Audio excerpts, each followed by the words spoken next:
জাহাঙ্গীরনগর বিশ্ববিদ্যালয়ে কেন্দ্রীয় শিক্ষার্থী সংসদ জাকসু নির্বাচন চলাকালে বিশ্বকবি রবীন্দ্রনাথ ঠাকুর হলে অবৈধভাবে অবস্থানের অভিযোগে জাতীয়তাবাদী ছাত্রদলের কেন্দ্রীয় সহসভাপতি হাফিজুর রহমান সোহানকে আটক করা হয়েছে।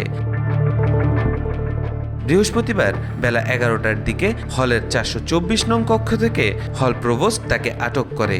ওই কক্ষে শাখা ছাত্রদলের আহ্বায়ক কমিটির সদস্য মাহবুবুর রহমান মুরাদ অবস্থান করতেন বলে জানা গেছে। তারও ছাত্রত্ব নেই। আটক ছাত্রদল নেতা হাফিজুর রহমান সোহান কেন্দ্রীয় ছাত্রদলের সহসভাপতি। তিনি বিশ্ববিদ্যালয়ের 36 ব্যাচের 2006-07 শিক্ষাবর্ষের ইংরেজি বিভাগের শিক্ষার্থী ছিলেন। প্রত্যক্ষদর্শী সূত্রে জানা যায়, বুধবার রাত থেকে রবীন্দ্রনাথ ঠাকুর হলে অবস্থান করছিলেন তিনি। বৃহস্পতিবার সকাল 9টা থেকে জাকসু ও হল সংসদের ভোট গ্রহণ শুরু হলে হলের অভ্যন্তরে পায়চারি করছিলেন ওই নেতা। বিষয়টি জানতে পেরে তার অবস্থান করা কক্ষে গিয়ে তাকে আটক করেন হল প্রভোস্ট। অবৈধভাবে হলে অবস্থানের বিষয়টি জানতে চাইলে সোহান বলেন, আমি ক্যাম্পাসে এসেছিলাম রাতে, শরীর খারাপ লাগায় এখানে এসে শুয়ে পড়েছি। থাকা অবস্থায় আমার একটু শরীর খারাপ করায় আমি এখানে এসে রাতে ভোররাতের শেষ রাতের দিকে এসে রুমে অবস্থান করছি। আমরা রাতে ছিলাম।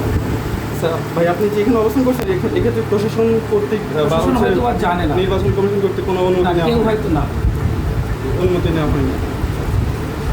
আবাসিক হলে অবস্থানের ক্ষেত্রে কোনো অনুমতি নেওয়া হয়েছে কিনা জানতে চাইলে তিনি বলেন, না, আমি কোনো অনুমতি নেইনি।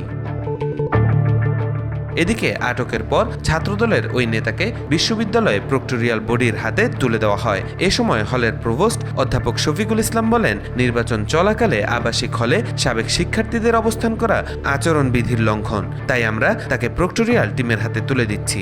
ছাত্র একজন, সে এই নির্বাচনের সময়ে হলে অবস্থান করেছে। আমাকে সাংবাদিক এবং আমাদের ছাত্র হলে অবহেলা করা মাত্রই আমি খুঁজে বের করেছি এবং ওকে এখনই আমরা বিয়েতে পাঠাচ্ছি, আমাদের নিরাপত্তার সাথে পাঠাচ্ছি, ও চলে যাচ্ছে। তাওফিকুল ইসলাম, আজকাল।